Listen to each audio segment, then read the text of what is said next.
கொலையில் சம்பந்தப்பட்டவர்கள் அரசியல் கட்சியில் இருந்து இருக்கிறார்கள். அவங்களுடைய திராவிட கொள்கைகளை பின்பற்றுறது இல்ல. திமுக பத்தி அடிப்படையில் ஏதாவது தெரியுமா உங்களுக்கு? முதல்ல அதை சொல்லுங்க, அதுக்கப்புறம் உங்களுக்கு பதில் சொல்லுங்க. நீங்க இந்த பழனிசாமி என்ன பண்ணாரு? எதிர்கட்சி தலைவரா இருக்கு, அண்ணா திமுகங்கிற பேர்ல. சார் வணக்கம். ஆம்ஸ்டாங் அவருடைய கொலை வழக்கு வந்து தமிழக அரசு வந்து சரியாக கையாண்டிருக்கிறது, ஒரு துரித நடவடிக்கை எடுத்திருக்கு, மிக வேகமாக வந்து குற்றவாளிகளை வந்து கைது பண்ணிருக்காங்க அப்படின்னு சொல்லி பேசிட்டு இருக்காங்க சார் இன்னைக்கு அரசியல் விமர்சகர். நீங்க எப்படி சார் பாக்குறீங்க இந்த பிரச்சனை? வேற என்ன பண்ண முடியும் நீங்க சொல்லுங்க. ஏன்னா நான் அந்த ஏரியாவில தான் இருக்கிறேன், அங்க யாருக்குமே ஞாபகம் இல்லை. அவங்க குடும்பம் கூட ஆம்ஸ்டாங் பத்தி மறந்துட்டாங்க. குடும்பம்ன்றீங்க, அது பர்டிகுலர் யூடியூப் தான், வேற எந்த சேட்டலைட் சேனல் எதுலையுமே அதை பத்தி பேசுறது.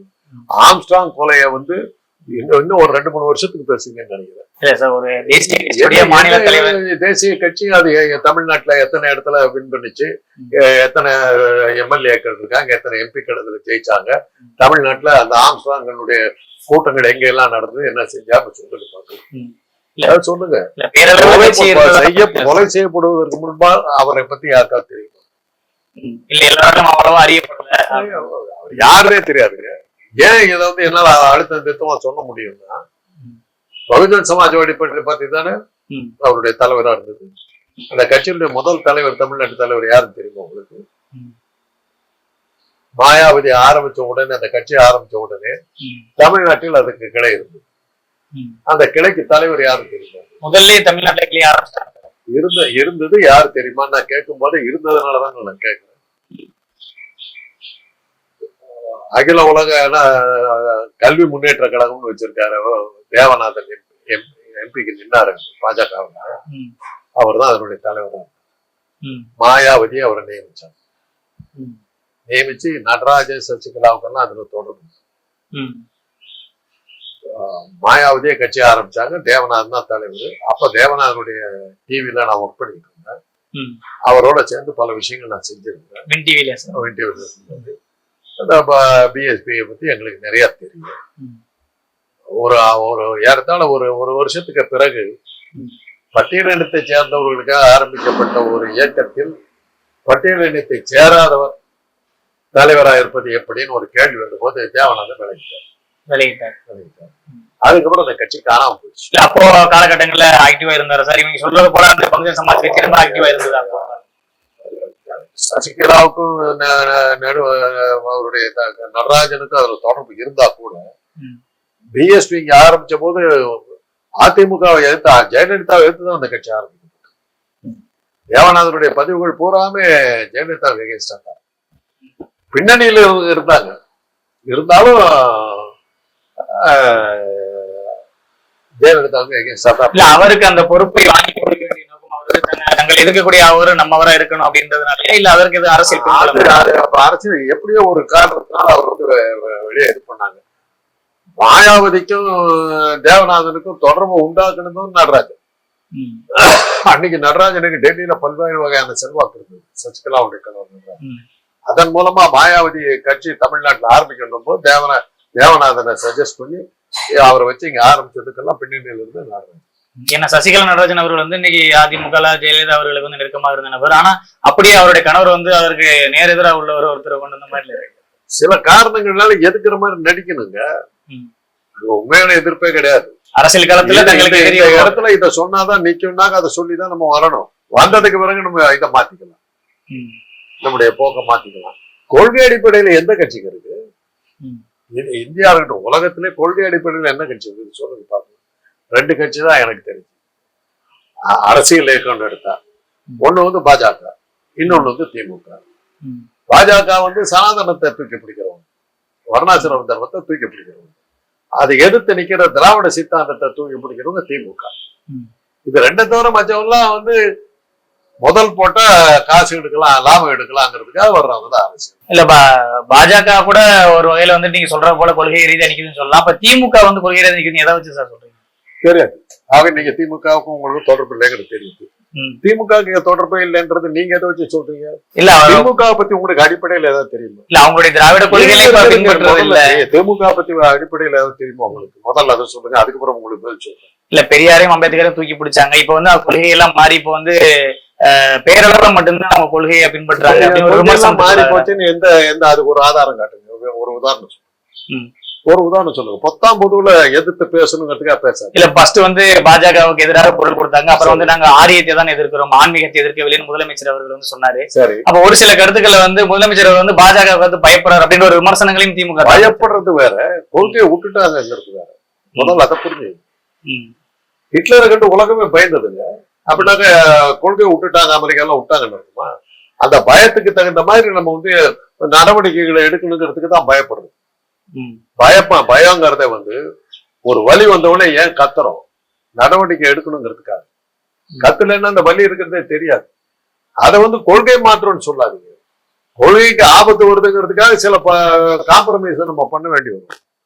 அந்த காம்ப்ரமைஸ் அவங்க பண்ணாங்கன்னா எங்க மாதிரி ஆட்கள் நாங்களாம் திமுக பக்கம் எட்டு கூட பார்க்க மாட்டோம். இன்னும் திமுக உறுப்பினர் கிடையாது.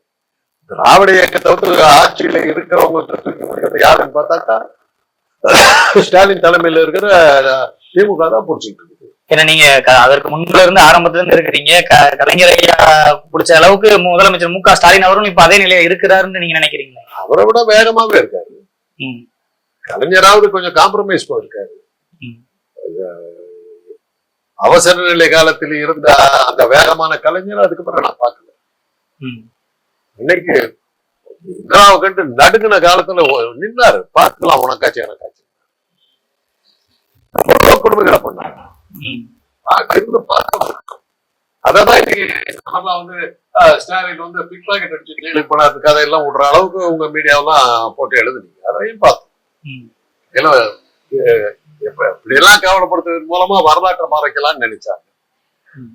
இருந்து பார்த்தவங்க நாங்க இன்னும் செத்து தொலைல. அதுதான் உங்களுக்கு இருக்கிற பிரச்சனையே. அதுதான் இன்னைக்கு இருக்கிறது வந்து இடஒதுக்கீடு. இடஒதுக்கீடு வந்து திராவிட இயக்கத்தினுடைய மிக முக்கியமான இடஒதுக்கீடுங்கிறது வெறும் இடஒதுக்கீடு மாத்திரம் இல்ல, சமூக அங்கீகாரம். அதுக்குதான் இடஒதுக்கீடு நம்ம பெருசா பேசணும். இப்ப எனக்கு வந்து இடஒதுக்கீட்டுல எனக்கு சீட்டு கொடுக்கலாம், நான் கேட்கறது இல்லை. ஏன்னா பொருளாதார அடிப்படையில் நான் பெருசா இருக்கிறேன், எனக்கு அது தேவையில்லை. இடஒதுக்கீட்டுல எனக்கு என்னென்ன சலுகைகள் இருந்ததுன்னா, என்னுடைய தந்தையார் வந்து முதல் ராணுவ யுத்தத்துல வந்து பிரிட்டிஷ் ராணுவத்துல பணியாற்றினாரு. எக்ஸார்மேன்ங்கிற மாதிரி எங்களுடைய படிப்பு பூராமே இலவசம். ஆனா நாங்க பொருளாதாரத்துல வசதியா இருந்ததுனால எங்க அப்பா கடைசி ஊர்ல நாங்க 4 அண்ணன் தம்பி நாங்க 4 பேருமே படிச்சதுக்கு மொத்த பைசா நாங்க ஸ்காலர்ஷிப் வேண்டான்னு விட்டோம். அது வேண்டான்னு விடுறது வேற. அந்த இடஒதுக்கீடை ஏன் கேட்கிறோம்னா அந்த அங்கீகாரம் எனக்கு வேணும்.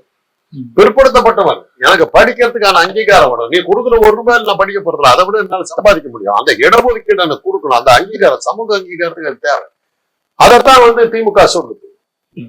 இவ்வளவு பெரிய பணக்கார வீட்டு பையன் வந்து இடஒதுக்கீடு கேட்கலாமா அப்படின்னாக்கா, ஒரு அர்ச்சகராய் இருக்கிற ஒரு பிராமணனுக்கு அந்த சீட்டு கிடைக்கலையானாக்கா, நீ அர்ச்சகனாய் இருந்துகிட்டு ராம்நாத் கோயில்ங்கிற இந்தியாவுடைய குடியரசுத் தலைவர் கோயிலுக்குள்ளார வரக்கூடாது நிறுத்துது. குடியரசுத் தலைவருக்கு வந்து இந்தியாவுடைய மிகப்பெரிய நம்பர் 1 பதவி. ஒரு கோயில் பிராமண உள்ள வராதுன்னு வெளியே நடத்தணும். அதுதான் சமூக அநீதி. புரியுதா உங்களுக்கு? அந்த அந்த அந்த அர்ச்சகருடைய பிள்ளைக்கு வந்து ஸ்காலர்ஷிப் வந்து ராம்நாத் கோயில் தான் கையில் இருக்கும். அந்த பிச்சை எடுத்துக்கிட்டு இருந்தாலும் அந்த திமிரு உள்ள வராது. அந்த திமிரு அடக்கிறது தான் இடஒதுக்கீடு. இதை வந்து திமுக பேசிக்கிட்டு இருக்கு. இன்னைக்கு அவங்கதான் பேசுறாங்க. இன்னைக்கு இருக்கிற ஒன்றிய அரசை வந்து எடுத்து நிக்கிறாங்க. இல்ல ஏற்கனவே சொன்னீங்க, இன்னைக்கு வந்து ஒரு 10ஆம் பதவியில சொன்னீங்க திமுக வேலைக்கு போயிடுச்சுட்டீங்களா? அதுக்காக கேட்டேன். உங்களுக்கு அதை பத்தி என்ன தெரியுங்கிறதுக்காக. இல்ல அரசியல் விமர்சகர்கள் தொடர்ச்சியா அது போன்ற குற்றச்சாட்டுல வந்து முன்வைக்கிறாங்க. வந்து கொள்கைகளை வந்து பேரளவுல தான் பின்பற்றாங்க அப்படின்னு சொல்லி எதிர்கட்சிகளும் குற்றம் சாட்டுறாங்கல்ல சார்? அதை எதிர்கட்சி குற்றம் தான் சாட்டுவாங்க. எந்த எதிர்கட்சி வந்து இடஒதுக்கீடுக்காக போராடிட்டு இருக்காங்க சொல்லுங்க. இப்ப நீங்க சில பேரை தூக்கி பிடிப்பீங்க, உங்களுக்கு உரித்தான ஒரு 2-3 பேர் யாரையும் தூக்கி பிடிக்கிற நிலைமையில இன்னைக்கு அரசியல் களம் இல்ல சார். அவங்க வந்து இடஒதுக்கீடுக்காக என்ன பண்ணாங்க? நீங்க இந்த பழனிசாமி என்ன பண்ணாரு? எதிர்கட்சி தலைவரா இருக்காரு. அண்ணா திமுகங்கிற பேர்ல ஜெயலலிதா பாப்பாத்தியா இருந்தாலும் 65 இடத்துல 50 இடமா இருந்த இடத்த 65 தூக்கி விட்டது ஜெயலலிதாங்க. இன்னைக்கு அவருக்கு அது தெரியுமான்னு கூட தெரியலையே. அதை விடுங்க, ஜெயலலிதாவே தெரியுமாங்கிறத அடுத்த முதல்ல அவருக்கு அது தெரியுமான்னு தெரியும். அப்புறம் அவங்களே மறந்துட்டாங்க அப்படின்றீங்க. அவங்க ஏங்க நிரந்தர பொதுச் செயலாளர் ஜெயலலிதா போட்டாங்க, அந்த பதவி தூக்கிட்டு இவரு போய் உட்காந்துட்டாருல, அன்னைக்கே ஜெயலலிதா ஏறிப்பட்டாங்கல்ல. அவ்வளவுதான். ஏபிஎஸ் பழனிசாமி கட்சி கூட கதை முடிஞ்சிருச்சு. அப்ப அன்னைக்கு அதுக்கு அதிமுக ஏபிஎஸ்க்கும் ஜெயலலிதாவுக்கும் எம்ஜிஆருக்கும் எந்த தோட்டமும் கிடையாதுங்கிறது அன்னைக்கே தெளிவா தெரிஞ்சு போச்சு. அவர் ஒரு கம்பெனி நடத்துறாரு, அதுல சேர்ந்தீங்கன்னா அரசுல புடிச்சு சில வேலைகள் வாங்கி கொடுப்பாரு, அதை வச்சுட்டு. இன்னொரு சிங்க ஏற்கனவே சொன்னீங்க, ஆம்ஸ்டாங் அவர்கள் சாவதற்கு பகுஜன் சமாஜ் கட்சியோட செயல்பாடு இன்னைக்கு அவரை பத்தி பேசுறாங்க. அது இருக்குதுங்கிறது எங்களுக்கே தெரிஞ்சது, இருக்குன்னே தெரியல அப்படின்ற. ஆனா இன்னைக்கு வந்து அவருடைய கொலை வந்து ஒரு அரசியல் கொலையா சிலர் வந்து சொல்றாங்க. அது எந்த அளவுக்கு ஏற்றுக்கொள்ளக்கூடியது? இல்ல பல கட்சிக்காரர்களும் கைது செய்யப்பட்டிருக்கிறாங்க. பல கட்சிக்காரர்கள் அது முடிஞ்சு போச்சு இல்ல. ஒரு அரசியல் கொலையா இருந்தா நானும் நீங்களும் அடிச்சு கொண்டுகிட்டு இருந்தாக்கா அரசியல் கொலை. ஊரே கொண்டுச்சுன்னாக்கா அது எப்படி அரசியல் கொலையா இருக்க முடியும்? அந்த கொலையில் சம்பந்தப்பட்டவர்கள் அரசியல் கட்சியில் இருந்து இருக்கிறார்கள், அரசியல்காரர்களுக்காக அவர் கொலை செய்யப்படவில்லை. அவ்வளவுதான் பாயிண்ட். அதுக்கு வேற இல்லைன்னா விளக்கம் சொல்லுங்க, இந்த காரணத்தினால் தொழில் ரீதியா அவங்க எல்லாம் வந்து அரசியல் கட்சியினர் வந்து அந்த கைது செய்யப்பட்ட நபர்கள் வந்து ஒன்றிணைஞ்சிருந்தாங்க. வடசென்னை பகுதியில் கைது பண்றாங்க. அந்த கொலையில என்ன கைது பண்ணா நான் ஒரு திமுக ஆதரவாளர்ன்றாங்க. திமுக ஆதரவுனாலே நான் போய் கொலை பண்ணேன், எனக்கு உங்களுக்கு சண்டை, நான் உங்களை கொண்டு விட்டேன், என்ன திமுக ஆதரவாளர்னு சொல்றீங்க? திமுக ஆதரவுக்கு எதிராக இருந்த அந்த அரசியல் கருத்துக்காக உங்களை கொலை பண்ணேன். கொலைக்கான காரணம் என்னன்றது எல்லா உலகத்துக்குமே தெரிஞ்ச விஷயம், மற்ற தனிப்பட்ட பகுதிக்கு தானே காரணம். கிட்டத்தட்ட 30 பேர்கிட்ட கைது பண்ணி. ஆமா, அதுல எல்லாரும் திட்டம் போட்டிருக்காரு. ஒரு பெரிய ஆளா இருந்திருக்காரு, அரசியல் இதா இருந்துட்டு இருக்காரு, ஒரு பட்டியலத்தை சேர்ந்தவரா இருந்திருக்கிறாரு. அது அவ்வளவு சுலபம் இல்ல. அந்த கொலை முடிஞ்சு ஏறத்தாழ 2 மாசத்துக்கு மேல ஆகி போச்சு. அந்த ஏரியாவில இருக்கிற மக்கள் எல்லாம் மறந்துட்டாங்க, நீங்க இன்னும் மறக்கலையே. இல்ல, மக்கள் இன்னும் அந்த பேச்சுக்களோட விட்டு இன்னும் வெளியே மறைஞ்சிருச்சா? ஆவடியில இருந்தா சார் நான் வர்றேன், அவருடைய ஏரியாவில இருந்தா சார் நான் வர்றேன். அவரை பத்தி எங்களுக்கு நல்லா தெரியும். இந்த வடசென்னை படத்துல வரக்கூடிய பெண்மணியோட கேரக்டர் மாதிரி அங்க கைது செய்யப்பட்ட அந்த மலர்கொடி இவங்க எல்லாம் ஒரு 2-3 பேர் வந்து இருக்கிறாங்க. நான் பாக்கல அப்படின்ற மாதிரி தெரியாது. நான் மெட்ராஸ்ங்கிற படத்தோட கன்ஃபியூஸ் பண்ணிட்டேன், கார்த்திக் நடிச்ச படத்தோட கன்ஃபியூஸ் பண்ணிட்டேன். வடசென்னை படம் நான் பார்க்கல. அவருடைய செயல்பாடுகள் எங்களுக்கு தெரியும், அந்த ஏரியாவை சேர்ந்தவங்க நாங்க, எங்களுக்கு ஓரளவுக்கு தெரியும். ஆனா அதை பத்தி எல்லாம் நான் பேச விரும்புறேன். இதற்கு பின்னாடி வந்து ஸ்கிராப் பிசினஸ் வந்து வடசென்னை பகுதியில அதெல்லாம் பேசுறேன், என்ன கொண்டு போடுவாங்க அவ்வளவுதான். ஸ்கிராப் பிசினஸ்ல மாத்திரம் வச்சு அதுல கொலைகள் மிக அதிகமா நடக்கும். திமுகவுடைய பெரிய ஆளா கருதப்பட்ட துறைமுகம் ஏழுமலை, அதுக்கப்புறம் தான் ஜீவரத்தனும், அதுக்கப்புறம் தான் ஜெயக்குமார் எல்லாம் வந்தாங்க. அதுக்கு முன்னாடி இருந்து ஒரு ஏழுமலை தான். ஏழுமலை இந்த ஸ்கிராப் பிசினஸ்ல தொழில் தான் பட்டப்பகல படுக்க வச்சு. ஆமா, ஸ்கிராப் தொழில இறங்கினீங்கன்னாவே அன்னைக்கு பாத்தீங்கன்னா அந்த காயலாங்கடை, மனுஷனையும் காயலாங்கடை தான் வைப்பாங்க, மனுஷனையும் காயலாங்கடை தான் வைப்பாங்க. அதுல நிறைய கொலைகள் நடக்கும். அதுல வந்து சில விஷயங்களை வந்து ஸ்கிராப் ஆக்கி விற்பாங்க. நல்லா இருக்கிற பொருளையே ஸ்கிராப் ஆக்கி அந்த மாதிரி நிறைய தொழிற்சாலைகள் குடிச்சோறு ஆக்குற அளவுக்கு சதி திட்டங்கள்லாம் நடக்கும். அந்த மாதிரியான ஆபத்தான தொழில். இல்ல, பெரும்பாலானோருக்கு வடசென்னை பற்றி ஒரு சில புரிதல் தான் இருக்கு. ஆனா அங்க பல கோடிக்கணக்கான ஸ்கிராப் தொழில் வந்து இருக்குது, அது வெளியில தெரியல அப்படின்றாங்க. வடசென்னையில மாத்தினதுதான் அந்த தொழில். நீங்க சொல்ல போனாங்க சிந்தாதிரிப்பட்டு தான் ஸ்கிராப்புக்கு மெயின் பிளேஸ். சிந்தாதிரிப்பட்டு தான் மெயின் பிளேஸ். மிட்லண்ட் தியேட்டர் பக்கத்துல இருக்குது பாபியகம் ஸ்ட்ரீட், அதுவும் உங்களுக்கு தெரிஞ்சிருக்க பார்த்து கூட. மிட்லண்ட் தியேட்டர் உங்களுக்கு தெரிஞ்சிருக்காது, சத்தியமூர்த்தி பவன் பக்கத்துல. அந்த பின்பக்கம் பூரா வந்து ஸ்கிராப் பிசினஸ். தேவி தியேட்டர் இருக்குது, மவுண்ட் ரோட். அந்த தேவி தியேட்டர் கிட்ட இருந்த எல்லாமே ஸ்கிராப் பிசினஸ் பண்ணுவாங்க. தேவி தியேட்டர் ஸ்கிராப் பிசினஸ் மிகப்பெரிய தொழில், எக்ஸ்போர்ட்டுக்கு பயங்கரமான வாய்ப்புள்ள தொழில். அதுல நிறைய கொலைகள் நடக்கும். இல்ல, அப்போ காலத்துல இருந்து இது இருந்ததா சார்? இல்ல, இப்ப உள்ளது, காலகாலமா உள்ளது. உங்களுடைய காலகட்டங்களிலே நிறைய இருந்தது. என்னுடைய மாமனாருடைய இடத்துல அங்கதான் இடத்துலதான் அவங்க பெரிய பெரிய கட்டணம்லாம் கட்டி வச்சு ஸ்கிராப்ல அவங்க எல்லாம் இன்வால்வ் ஆகுது. அதுல எவ்வளவு கொலைகள் நடக்குதுன்னு தெரியும். இதுல வந்து அரசியல் காரணம்னாக்க எந்த அரசியல் கட்சி வந்து இந்த கொலை நடத்திருக்காங்க? இது பகுஜன் சமாஜ்வாதி பார்ட்டி அவ்வளவு தூரத்துக்கு பெருசா வளர்ந்துருக்கு. கொல்லப்பட்டவரும் பட்டியலினத்தை சேர்ந்தவர் தான். முதலாக கைது செய்யப்பட்டவர்கள் அவங்க இனத்தை தான் சேர்ந்தவங்க. ஆகவே ஜாதி சண்டைக்கும் வழி இல்லை. இல்ல அதுலயும் வந்து முக்கியமான ஒரு விஷயத்தை வந்து முதல் கைது செய்யப்பட்டவர் ஒரு என்கவுண்டர் செய்ய வேண்டிய அவசியம். அப்ப யாரு பின்னால இருக்கக்கூடிய மறைக்கிறாங்க. கொலைகள்லயுமே ஒரு என்கவுண்டர் வரதான் செய்யுங்க. ஜெயலலிதா காலத்துல அயோத்தியா வீரமணி, அயோத்தி குப்பம் வீரமணி என்கவுண்டர்ல நடந்த என்கவுண்டர்ல தான் அவர் ஒழிச்சிருக்கு. வெள்ளத்துறை அவர்கள் தான் அந்த என்கவுண்டர் பண்ணாத சொல்றாங்க. அதுக்காக ஜெயலலிதா கிட்ட நீங்க யாராவது சண்டைக்கு வந்தீங்களா?